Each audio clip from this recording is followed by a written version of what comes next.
to play for a while.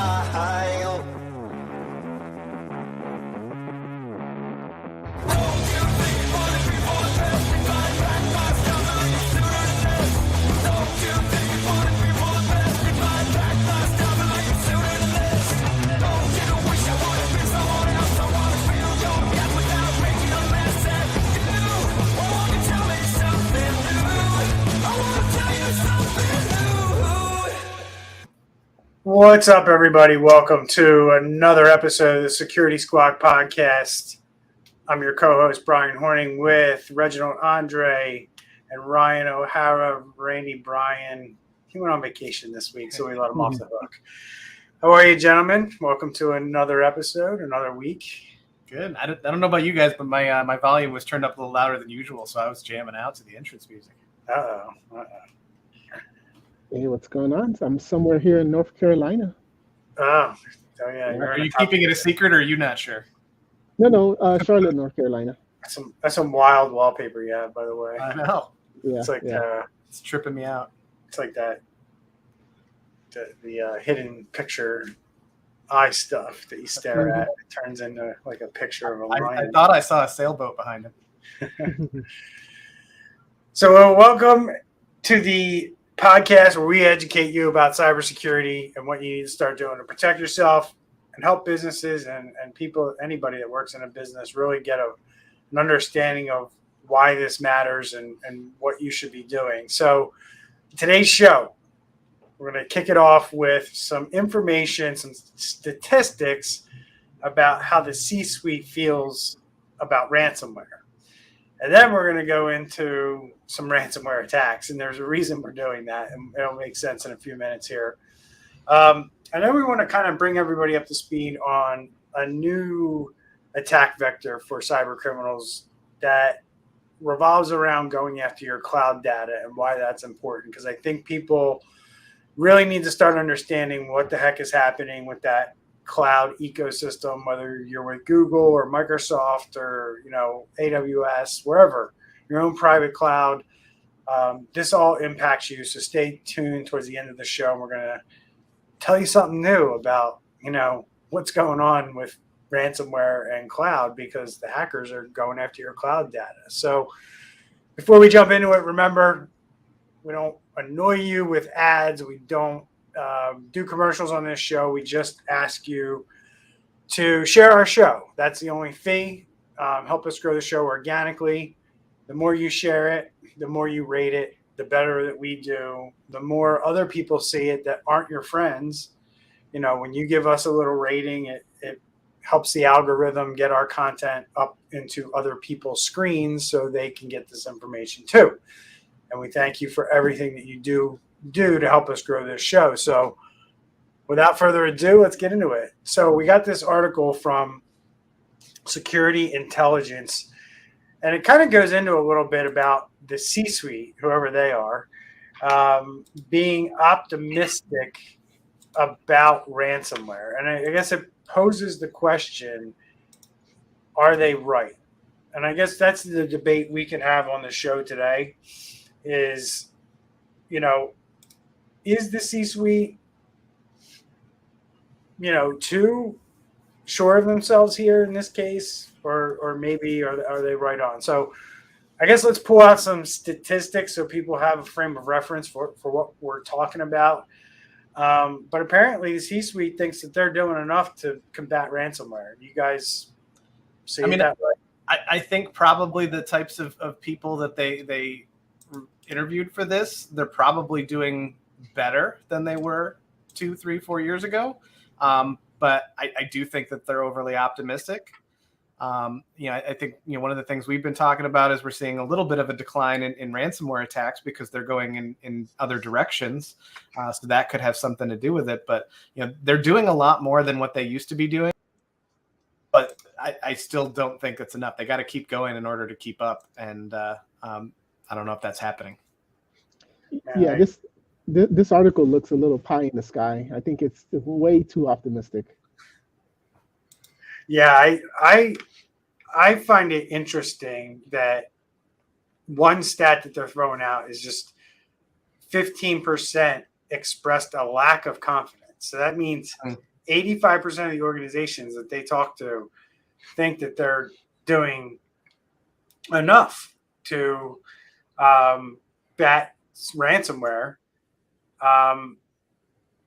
And I guess the questions asked in the article, does the confidence take into account the nearly 53% rise in double extortion ransomware attacks between January and February? So the other question is who in the C-suite are they talking to? I mean, from a security perspective, I always look at everything like trying to locate the holes. I know that they're there. We have to find them before the bad guys do. So, but from a, maybe the CEO perspective, hey, we've done this, and this, and I'm not on the battlefield for this. So I'm pretty optimistic we're in good hands.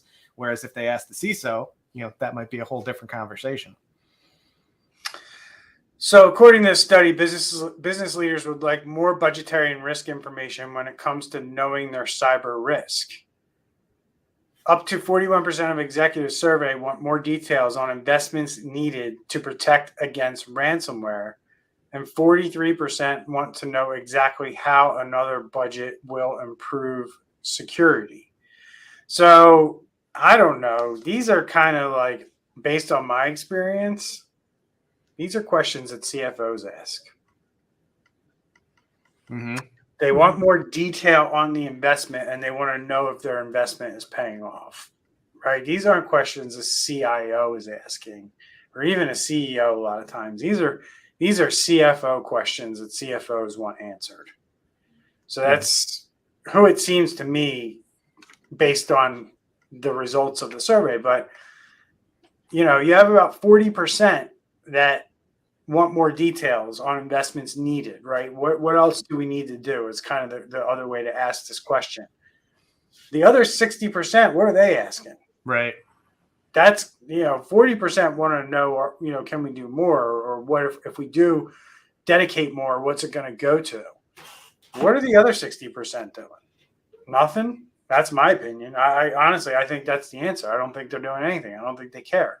I think there's definitely a see no evil, hear no evil kind of stance with a lot of these executives. If I don't know about it, then I don't have to act on it. So it's kind of like a willful ignorance of I don't want to hear it.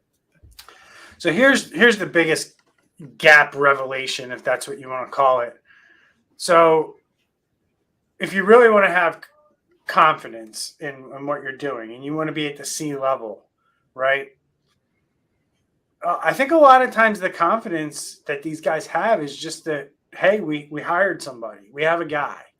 We have a guy. We have a company. Most of them are hiring CISOs or CIOs, or the CIOs acting like the CISO.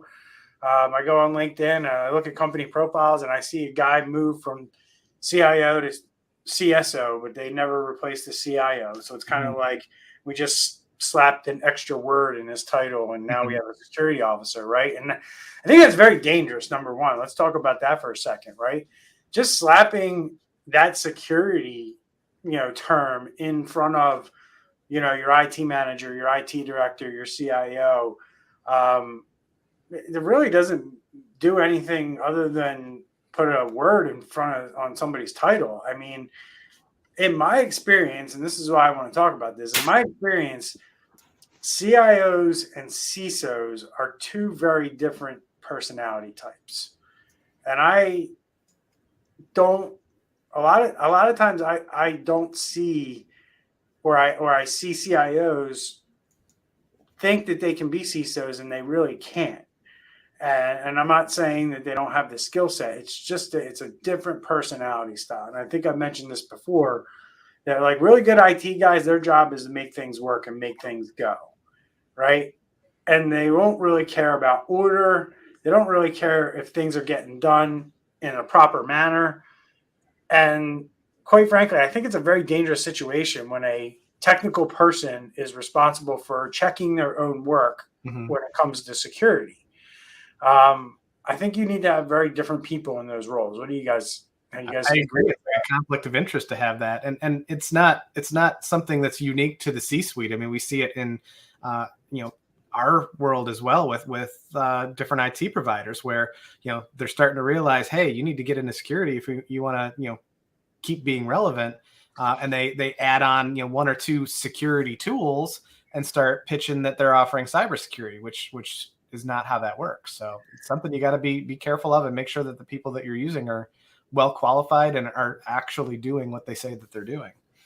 Yeah, even when you look on LinkedIn, like Bryan, like you talked about, where they're adding that title, but then where's the training? You know, like all of a sudden you just decided to call yourself this, but then there's nothing where you went to school, you didn't do any type of certifications. I've even seen it where network engineers, they went from network engineer and taking care of everything to now they want to be the CIO, and then, you know, whatever. So. Right, and that's what this article says to me, and what this problem really is in our industry across the board. When you have executives asking questions in the numbers of 40% plus, want to know more detail, want to know why, want to know exactly what if they give you this money, how's it going to improve security?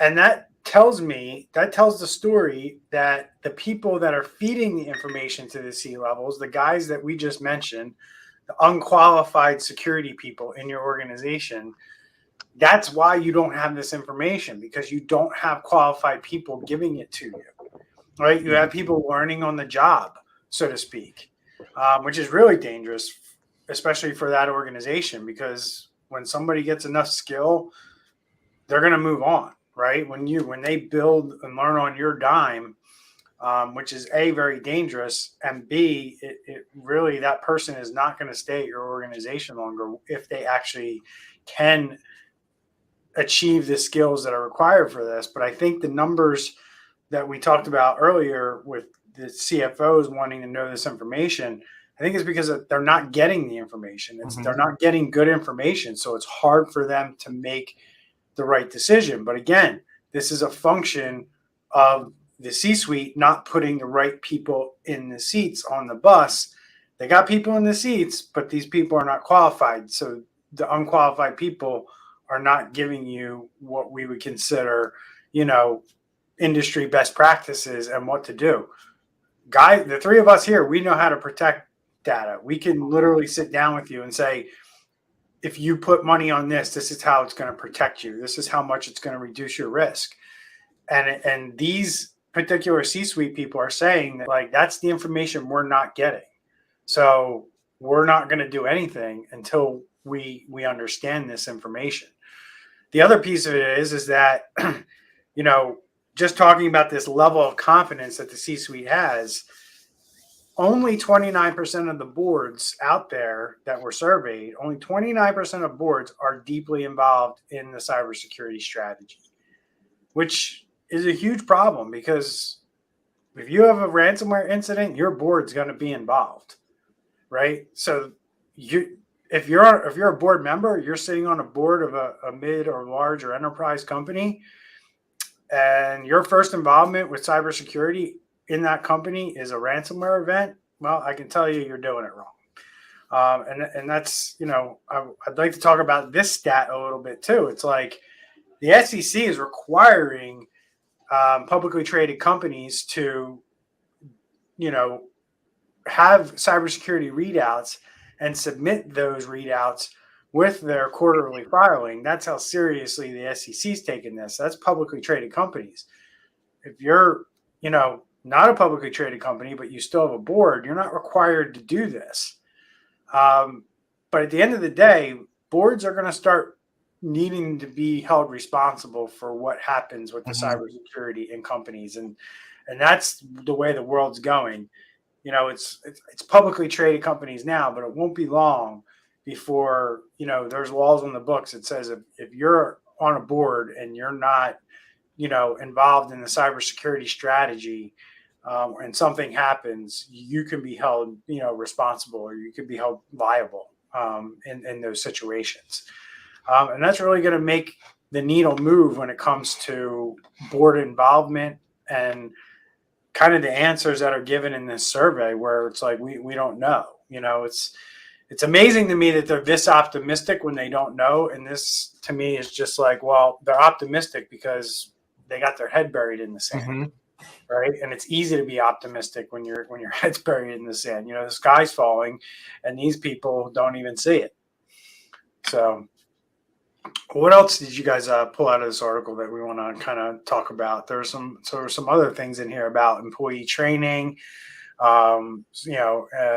social engineering scams, but it all revolved around that human layer, that human element, as being the biggest, weakest link. And if I'm a C-suite person, the fact that I have a human being even involved in my cybersecurity should make me not feel optimistic. Mm-hmm.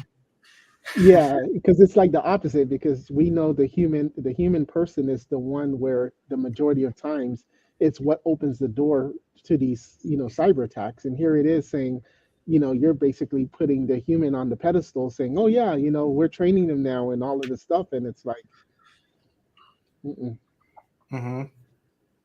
Yep. So, I mean, I keep hearing the same thing. This article points out, and I keep hearing the same thing over and over. And I just don't buy into it one bit. And we can talk about this a little bit too, but it's this whole thing that once cryptocurrency becomes regulated, ransomware and all this stuff's going to go away, because then we won't have a way to pay the cyber criminals. I just don't agree with that. Nope. They'll always find another way. I mean,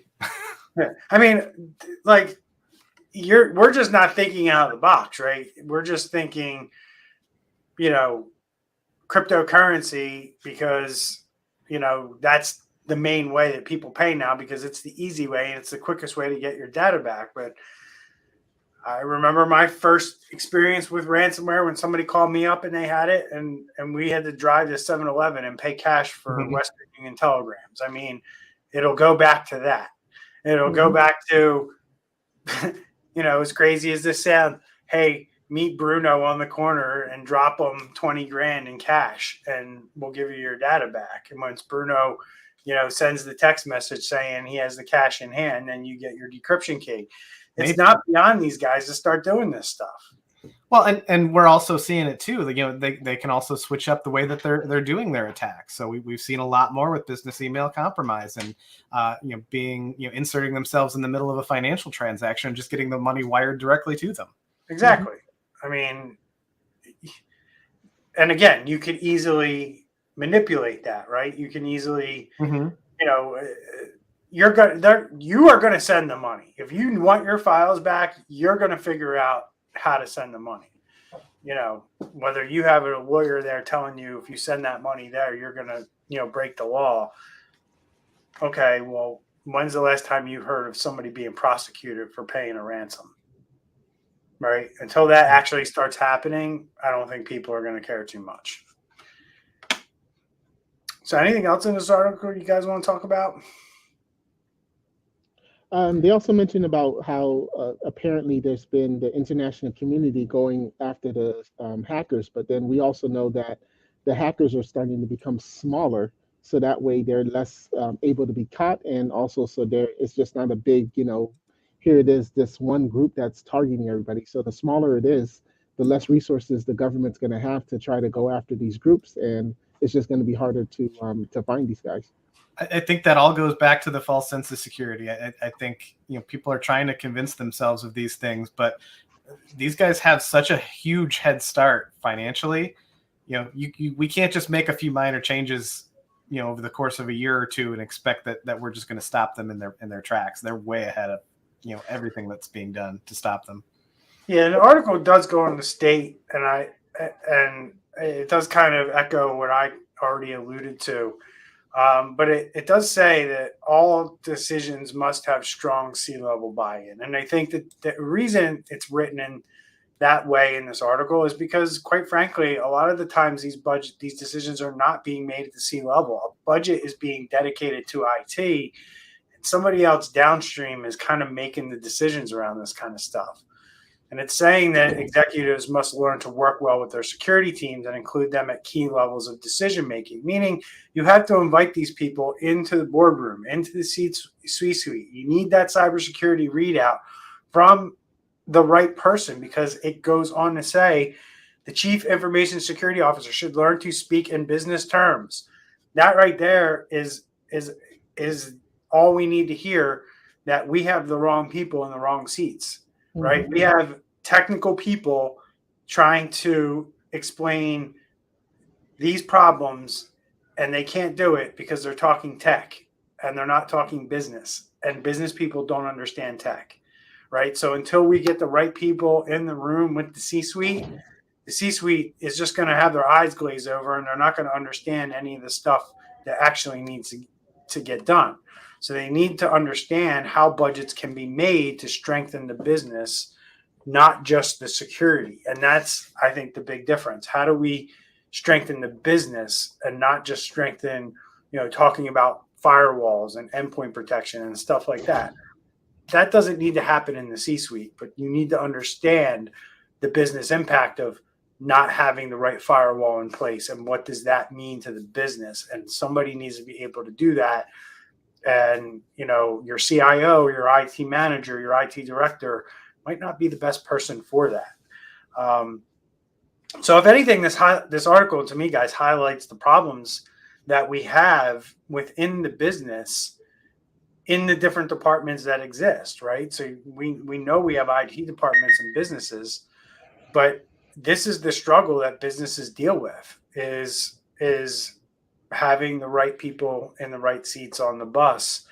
And while they're trying to figure out this security challenge, from a technical and business standpoint, they're also trying to figure out the talent, gap or shortage, if that's what you want to call it, right? Because, quite frankly, a good CISO is going to cost you $200,000. And if you're already paying a CIO, chances are, if you're under 500 employees, you don't have a budget for both. So, that's kind of the world we're living in right now. So companies are going to have to start looking at even though they have a CIO, they're going to have to start looking at things like fractional CISO services and stuff like that. Mm-hmm. Outsourcing it until they have enough, of a budget to support a full-time, CISO as an employee. I think the interesting timing of this story is how many articles we went through today. We've got just as many articles on the cutting room floor today that we do that we're actually going to talk about. So yeah, that just really contradicts how optimistic we are as opposed to how the C-suite sees it. Yeah, it's unbelievable that they're even using the word optimistic at this stage of the game. So, it's really unbelievable. And I have no idea. Oh, there it is. Okay. I just want to make sure I have my next article queued up. So, as Ryan so eloquently put about articles that we had to get rid of, which is probably about 20 or so, we have several ransomware disclosures. And I guess that's kind of the terminology we need to talk in now. And we've been saying this for several weeks, but we're not finding out about ransomware as quickly as we used to. And I've said it on the show before. I think that's because insurance companies, lawyers are getting involved. They're getting better at these incident responses, these ransomware responses.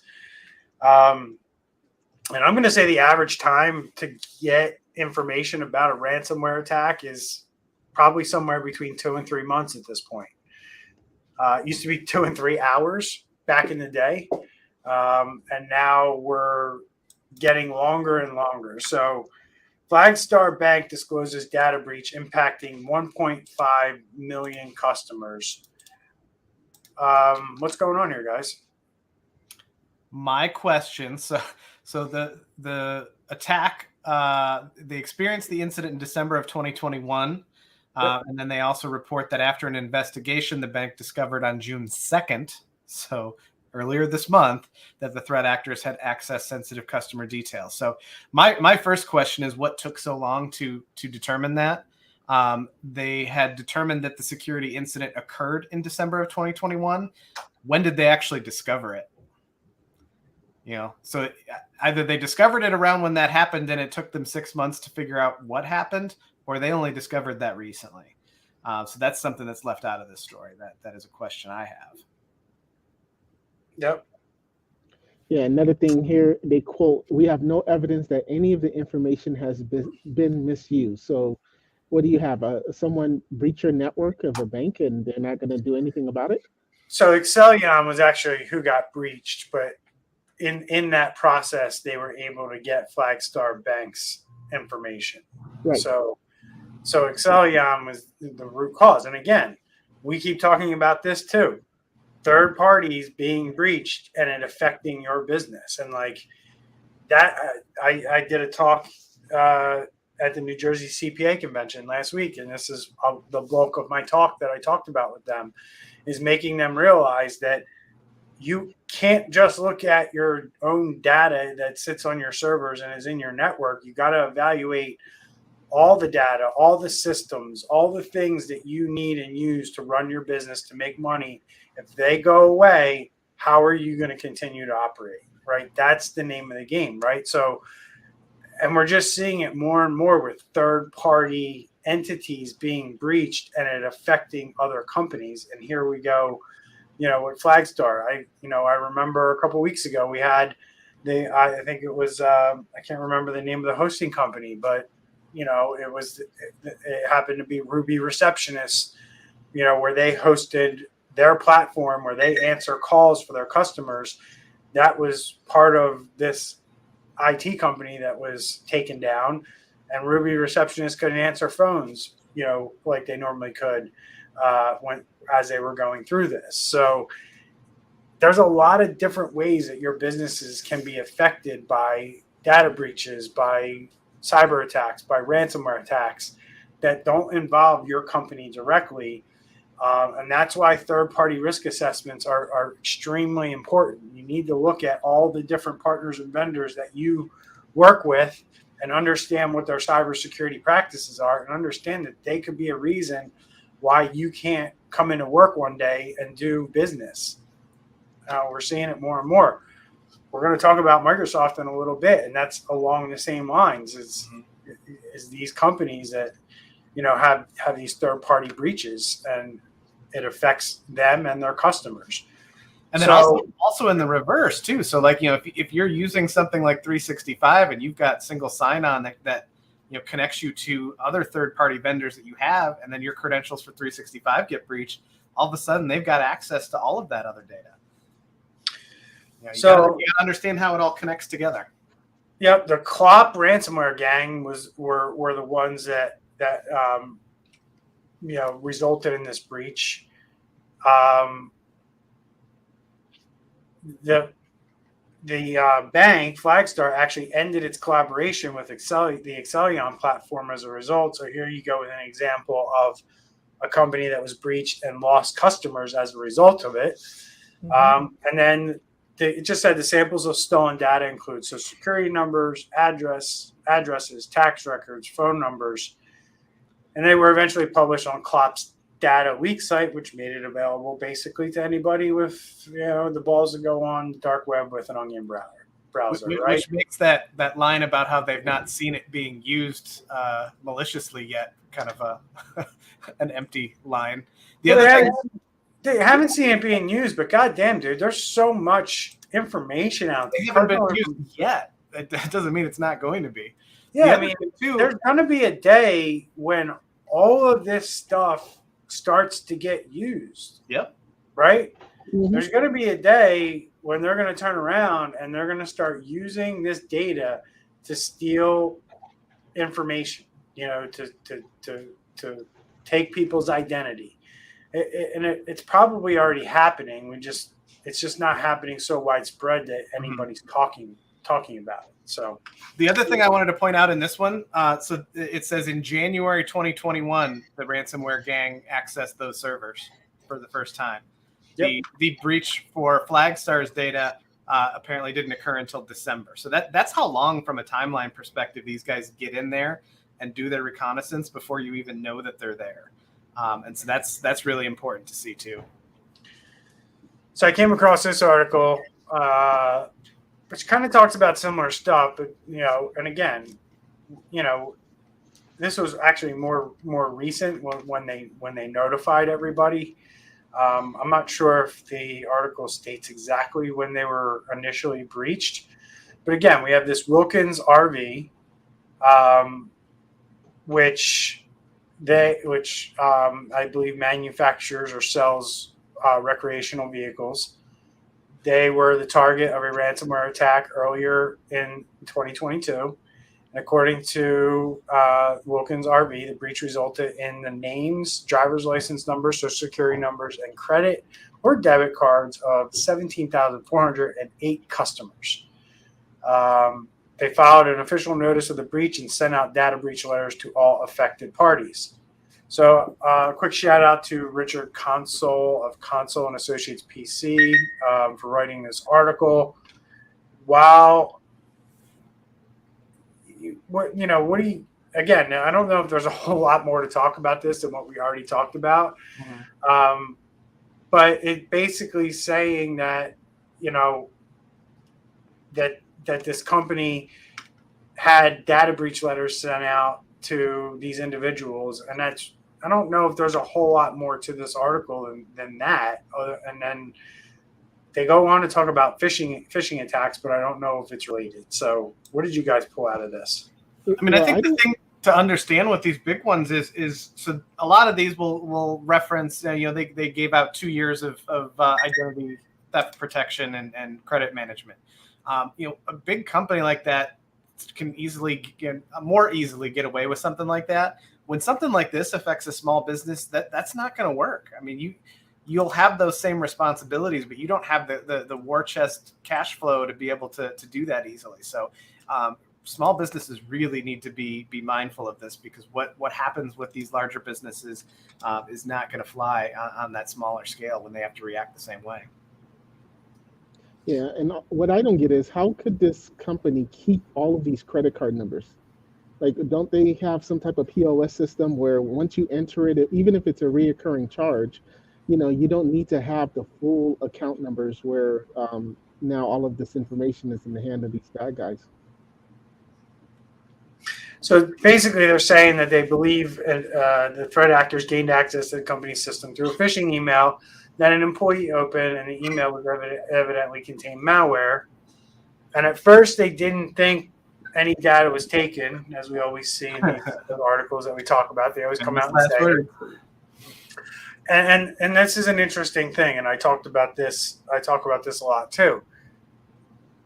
There are certain things that an IT person, professional has to do that doesn't come on by default, isn't turned on by default.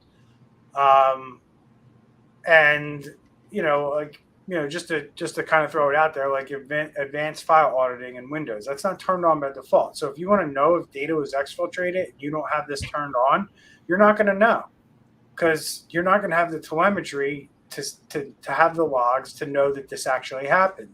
So of course a company is going to say, well, no data was stolen. It wasn't until the data showed up on the dark web that they actually said, "Oop, it was actually stolen." So this is a big problem for businesses. They just have things. Again, this goes back to IT guys not really knowing the stuff that they need to know. Your IT guys are very good at getting things up and running and making them work, but a cybersecurity professional is going to come in and say, "Do we have advanced file auditing turned on so that in the event data starts moving and files get exfiltrated or things start changing on files, we know who's doing it and we know where it's coming from." That's a very important piece of information to know if you're trying to figure out what's going on.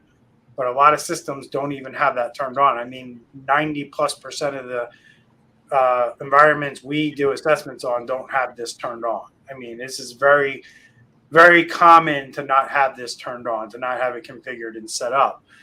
And that's where this is going to lead you, right? It's going to lead you to a place where you think, oh, well, since we don't have the data telling us that somebody, took thousands of files, we're just going to tell the public that, we don't have any information, that says they took it. Well, yeah, of course you don't have the information because you didn't set it up to have it in the first place, right? So that's what companies should be required to come out and say.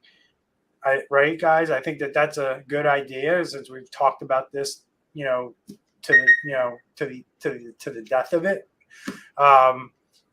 Instead of companies being allowed to come out and say no data was stolen, companies should come out and say whether they have the telemetry and they they did not detect it, or they come out and say, we don't have the telemetry to tell you whether or not your data was stolen.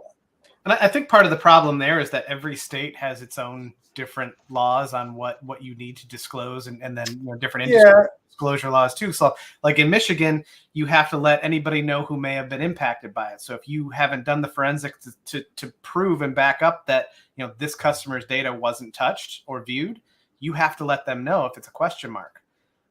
So something like that could work the opposite way, whereas if you have that data to where you can prove that, hey, they didn't actually touch anything that was important client data, you don't have to disclose that publicly or let those people who may have been affected know, because you know that they weren't. But you have to be able to prove that. You can't just say, I don't know, and get away with it. Yeah, I think the words we have the telemetry to say this definitively, or we don't have the telemetry to say this definitively, needs to be something that gets added into these disclosures. Mm-hmm. Like letting people know that we have the proper information to evaluate this situation. I just think it's a little thing that might go a long way in these disclosures, so people understand like what's happening. So anything else from the Wilkins recreational vehicle attack that you guys wanted to kind of highlight? So we'll move right along. Sadly, it's pretty cookie cutter these days. Yeah. So then we're going to run on to another one. So we're going to talk about this Montrose Environmental Group. Let me just find it real quick. So this was an interesting one to me, just because of who they are. Let me get my screen kind of brought up here for those who like to watch the podcast and not listen to it. So we got this environmental group, and it's a U.S. provider of environmental services. So kind of like a service-based company. Probably have some juicy clients based on what they do. They were hit by a ransomware attack that disrupted its laboratory testing operations based out of Arkansas. And they believe that the incident primarily affected computers and servers within our enthalpy analytical laboratory network, whatever the heck that means, adding that it expects certain lab results within our business will be delayed. And they basically test air, soil, water. Interestingly enough, I'm just going to pull this up. Highly sophisticated. What the heck are they saying here? Anybody want to take this, or are we just going to read it together? Let's read it together. So they have 80 locations worldwide. They provide clients in industries such as manufacturing, oil, gas, and government services, including leak detection and repair. The nature of the ransomware attack, as well as information from law enforcement and independent cybersecurity experts, lead us to believe that this attack has been carried out by a highly sophisticated bad actors. Wow. But they got ransomware, right? Yeah, that's what it starts from the top. The title says ransomware. I wonder what that means. Sounds like a bunch of horse shit to me. Yeah. Now, this also could be interesting because of what they do. It could be someone that wants that information as well. Like they want to see what they're doing, or they want the results of the lab tests or their methods, etc. But why would they deploy ransomware? Yeah. They would have just stole the data and that's it, right? But I guess they got their information. Yeah. Double dipping. They want to make some money for their work too. Yeah, I just don't feel like anymore. I studied enough ransomware attacks. I just don't feel like anymore that ransomware and sophisticated go together. Mm-hmm. Like if you want to tell me that somebody was sitting on your network for 3 years and they were spying on you and stealing all kinds of data, okay, that's a sophisticated attack, right? They were able to hide themselves for 3 years. When somebody outs themselves by deploying ransomware, they're in it for ransomware, and usually ransomware attacks are not sophisticated. It could have been a team up though too. We talked about that last week, where these groups are teaming up, and the highly sophisticated bad actor was the one that got access and was more interested in the data, but then they ended up selling that access for somebody else to deploy ransomware on top of it. I think the way that this is written and some of the things that it says, that they began remediating with external IT and cybersecurity experts. I feel like they had some pretty decent advice from a legal perspective, and that's why there's certain holes in here that probably most people don't even notice.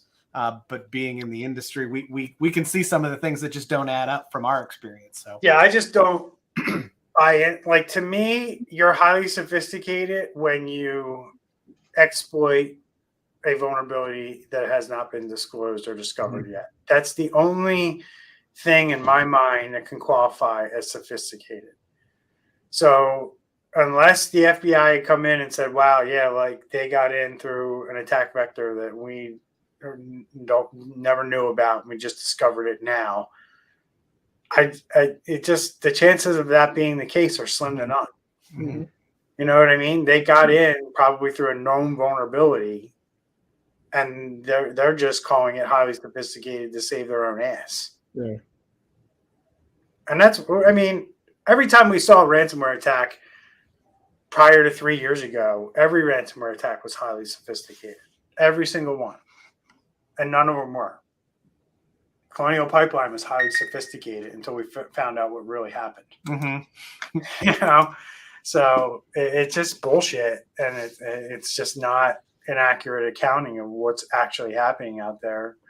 And that's why we highlight these articles, because, people think that, they're being told the truth, when the reality of it is that they're probably not. So we got another ransomware attack to talk about.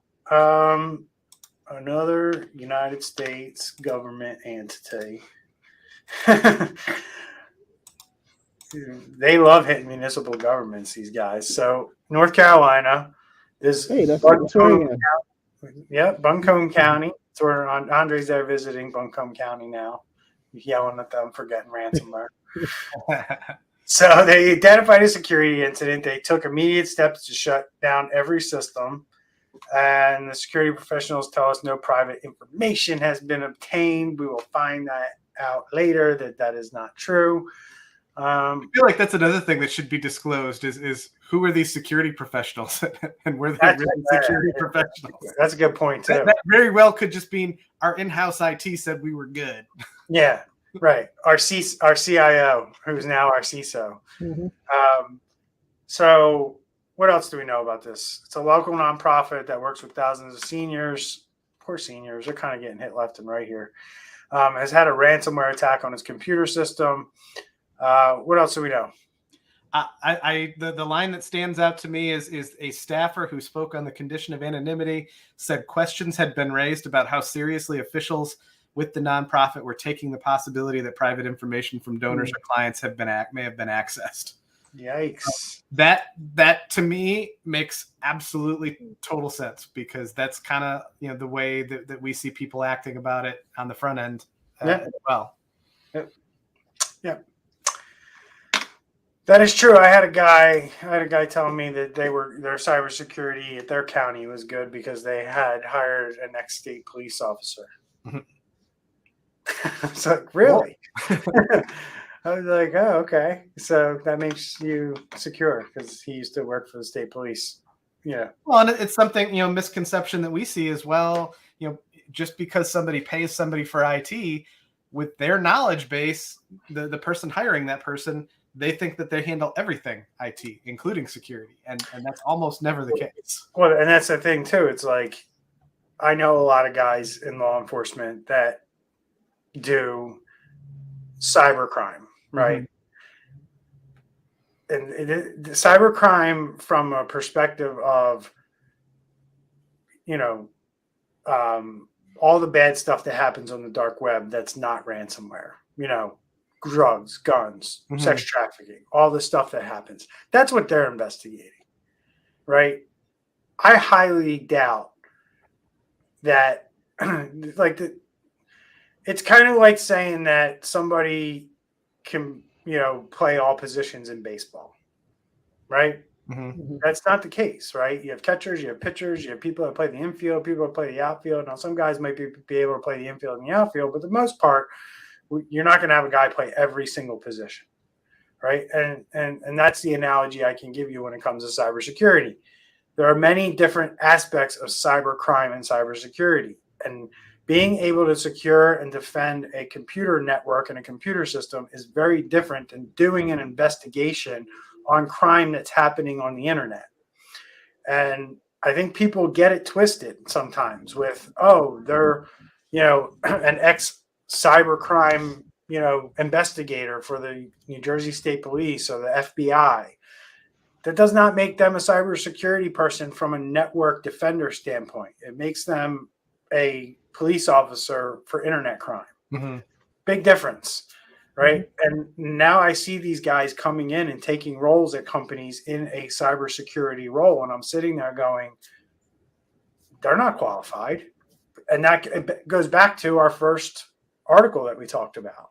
The first thing that we discussed, the first topic, is this sense of confidence or false confidence that these CEOs and these C-level officials have because of the information that probably they're not getting. It's more lack of information that they're getting from unqualified people than anything, right? And I'm seeing it more and more, and it's becoming a problem. So all of this is examples about how far behind everybody who's trying to combat this really are. Yeah.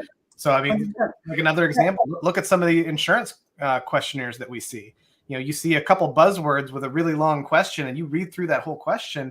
And if you know how this stuff works, like you can understand, you can see right off the bat that whoever wrote that question inserted the buzzword, but had no idea anything else that they were talking about in that question. Like sometimes they don't even relate to each other. Yep. And the bigger, the bigger thing that I see too is just the inability, like when I started, I guess I think back to when I started in IT. Mm-hmm. And my first job in '99 was working as a defense contractor for the Navy. And when I got there, I was like literally one of the first people to work there that actually had an IT degree. Everyone else that worked there moved laterally from another role, and just because basically they were kind of good on the computer, they got a job in IT. And that lasted for about 5 years, maybe a little bit longer, before kind of all those people got filtered out or moved along or pushed somewhere else, because we actually had trained IT people coming into the market, with actual, CIS degrees and IT degrees and things like that. And as the market became more mature, the labor market in that area, these people that were not qualified kind of got pushed out. I think we're in a very same position. Yeah, no, I agree. Like if you can show that security, or you've had some experience with cybercrime or FBI work or whatever, companies love to hire dudes that are ex-NSA. It seems like half the fucking country was ex-NSA or ex-CIA hackers. And I'm like, they don't have that many fucking hackers, and not all these people are fucking hacking. They're like system analysts. Like Edward Snowden is like a notorious hacker. He was a system analyst. He probably worked in spreadsheets all day. I mean, I know the guy's made a name for himself, and he's well known, but come on, like there's very few people, like you're talking about the 1%, right? There's not 1,000 Michael Jordans running around the NBA, and there's not 1,000 superstar hackers out there either. You got to look at this talent pool the same way you see superstar athletes and things like that. There's the top of the top, maybe 3, 4, 5, 6 guys, and then you kind of have the next level, and then you have the middle of the road, and then you have the guys that never see the court. And that's what we have in this world. And there's a lot of people in this world right now that should never see the court, and they do. And realistically, we just need a lot more people who understand the fundamentals, and we'd be a lot better off. Sure. Right. Like, what's a framework? How does that apply? So let's just jump into this real quick. We're at 50 minutes already, guys. I don't know how much more we're going to be able to cover, but we're down to our last 3 topics anyway. Well, we got so much to talk about today because officials confirmed on Tuesday that a ransomware targeted data centers from the unified government of Wyandotte County and Kansas Wyandotte over Easter weekend. Again, months later, we find out about this stuff. So what do we know about this one? Andre, you've been quiet. Did you read this article? Yeah. So we'll call them UG. They said they didn't pay their ransom because all of their services are backed up. And then the following paragraph they gave themselves a pat on the back, saying, due to the professional, fast, and tireless response of our team, we were able to quickly identify the ransomware, isolating it by shutting down the impacted servers, and then investigating what happened. So same things we always talk about. Don't speak so soon because it will kick you in the butt.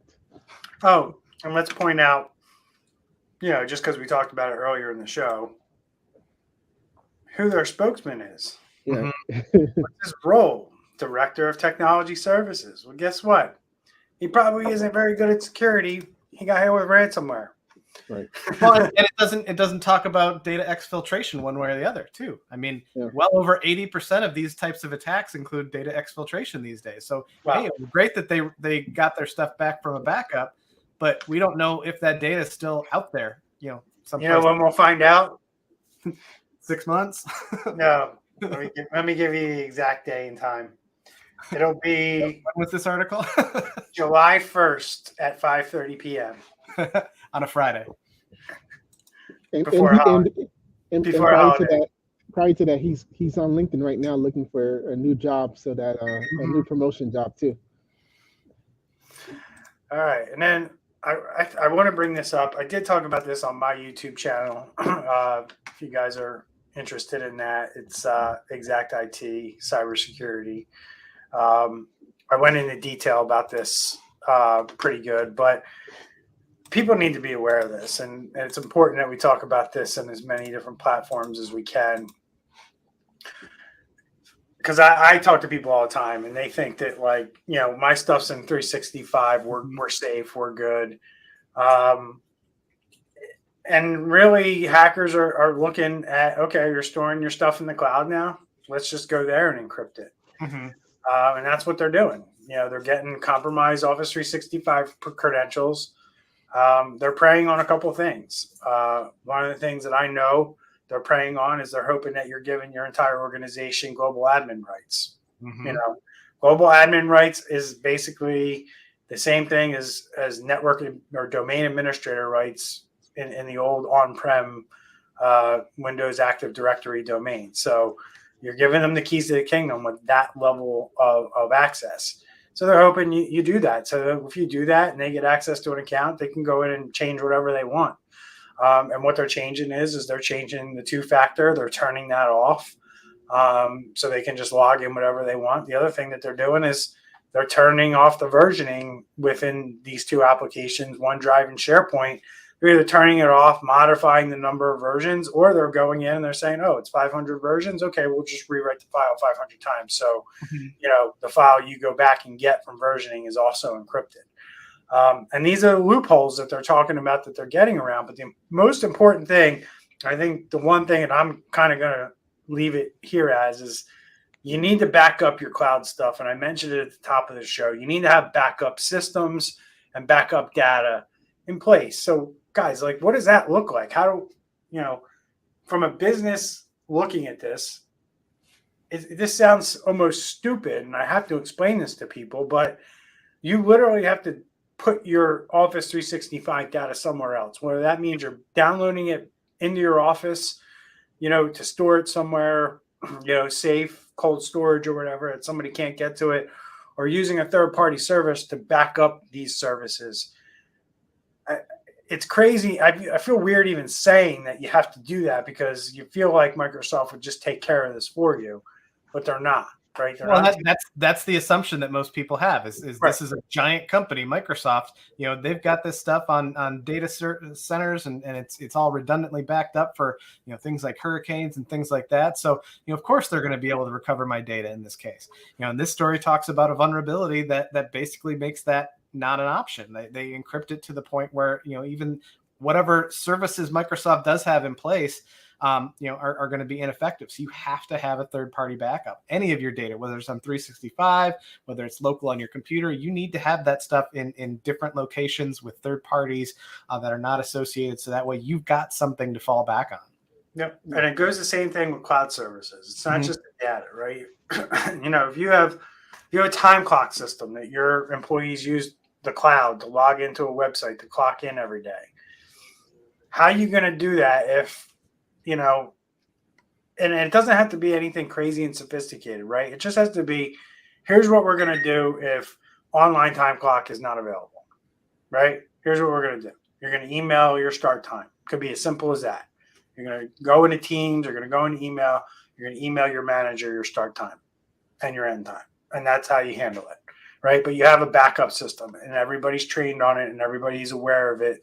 So when the event does happen, you know, it's not a big to-do. Everybody kind of understands, okay, system's down. This is how I need to do it until the system's back up and running.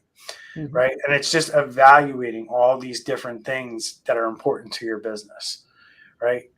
Time clocks might not be important to every business, but I can tell you we have a cleaning company that is our client, and their time clock is extremely important. Right. And because they have like 300 cleaners. Right. So, you know, when you got 300 cleaners, you know, cleaning offices for your business, and they all need to clock in because they all need to get paid, and trying to manually, you know, track 300 users becomes a burden. If you have 10 employees, it's a different story. But when you have 300, you better have a system in place, you know, for that, or it's going to be havoc on your business. So. Yeah, and a way to pay them too. Forget about, you know, tracking the time. Right. Yeah, some emergency checks or something. Also, real quick on the article, the presentation that I made today here in North Carolina, someone also mentioned where, well, all my data is in the cloud. And when I asked them what level of Microsoft Office did they have, like did they have the $5 email, did they have the enterprise? And we also have to remember that depending on the level of Office license suite is how much Microsoft is going to be working for you. And even if you had the more enterprise, you know, $25, $30 license, is it configured? It's just not buying and not configuring. Yeah. Right. Is it? But they're still not backing up your data for that license. Yeah. Right. They're just giving you more options when it comes to security. Yeah. And even if they were, you know, the key thing there was a third-party backup. You want to have something completely separate from that entity, because if they get breached and that's how somebody gets your data, you know, they're going to be able to shut those backups down as well. Exactly right. You need to figure out how long your business can run without said data, without said system, and then you need to understand when to put these things in place, right? So Microsoft can absolutely have an outage. They don't need to get attacked, right? They can absolutely have an outage. How long can you go without an email system or communication system? A lot of people have moved to Teams. A lot of people have moved, you know, use Exchange Online for email. You know, how long can your business go without those? You know, figure out what that looks like and put a plan in place so you know what to do if it extends past that time. Could be as simple as just creating Gmail accounts, okay? And the important people in the company communicate on Gmail, and that's how you're going to do it, because, you know, Microsoft's down and Gmail's up. That may be what you have to do. You know, you just have to look at your situation and figure out what works for you. But like one of the things that we recommend to companies when it comes to a ransomware attack, because more than likely your systems are going to be down, shut down. You're not going to be able to use them, and that's where your email is. If your email is down, you can't communicate via email. It makes it really hard to communicate. So you have to have a backup way of communicating, right? So that might mean, you know, spinning up a Gmail account that people have access to, that, you know, that you can communicate and collaborate on. A lot easier to kind of set that up ahead of time and have it kind of on the ready than to go through the process of setting it up while you have a hacker breathing down your neck, so to speak, right? So, all right, guys, good show. Thank you for your inputs today. We're just we talked long without Randy. He's going to be jealous. We went an hour. He's going to watch this because we're going to tell him stuff he wanted to know. That's right. We're going to tell him something new. So, I appreciate your time. Anything else you guys want to add? Stay safe out there. Be smart. Yep. We'll be back next week with more ransomware attacks, more events. And remember, share our show and rate us on Spotify, iTunes, Audible, Stitcher, Google Podcasts, wherever you get your favorite podcasts. Remember to give us a rating, and we appreciate any shares on social media that you give us. We'll see you next week on the next